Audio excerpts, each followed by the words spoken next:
sur l'éolien, ce que je vous montre est aussi partiellement vrai pour le solaire. Il y a quelque chose d'un peu auquel il faut faire attention aussi, c'est que je vous ai montré que les exportations allemandes avaient augmenté avec le temps. En fait, il y a un pays qui est encore plus intéressant à regarder de ce point de vue, c'est le Danemark. Ici, vous avez au Danemark l'exportation nette. Donc là, ils sont en importation zéro équilibrée, en surplus en exportation, en fonction de la puissance éolienne au Danemark.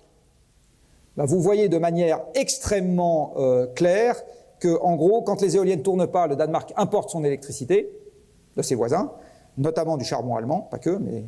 Et parce que quand il n'y a pas beaucoup de vent au Danemark, il n'y en a pas beaucoup en Allemagne non plus. Donc c'est justement le moment où l'Allemagne fait tourner ses centrales à charbon à plein régime. Et quand vous avez énormément de vent, eh bien, le Danemark exporte son surplus. Et alors, il l'exporte, entre autres, vers les pays scandinaves, qui ont plein de barrages, donc qui arrêtent leurs barrages, qui achètent l'électricité là à zéro, voire à moins de zéro, et par contre, qui revendent l'électricité des barrages fort cher au Danemark quand on est là. Donc les Suédois et les Norvégiens adorent le programme éolien danois, qu'ils ne remercieront jamais assez. Vous avez également le même processus avec l'Allemagne, où vous avez, alors le nuage de points est un peu moins resserré, mais vous voyez quand même une tendance très nette au fait que plus vous avez d'éolien en Allemagne et plus les exportations nettes sont élevées. Il y a un autre graphique que je ne vous ai pas montré, je suis désolé, mais vous pouvez le trouver sur Internet, sinon je l'ajouterai à cette présentation.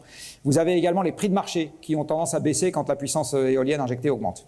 Et à partir du tiers de la puissance installée, vous commencez à avoir ce qu'on appelle des prix négatifs, c'est-à-dire que ça coûte moins cher aux producteurs de payer le consommateur pour prendre l'électricité, donc on paye le consommateur pour prendre l'électricité à ce moment-là, pas longtemps, mais on le paye, plutôt que de débrancher l'éolienne, parce que c'est une opération plus compliquée, hein, de la débrancher et de la rebrancher.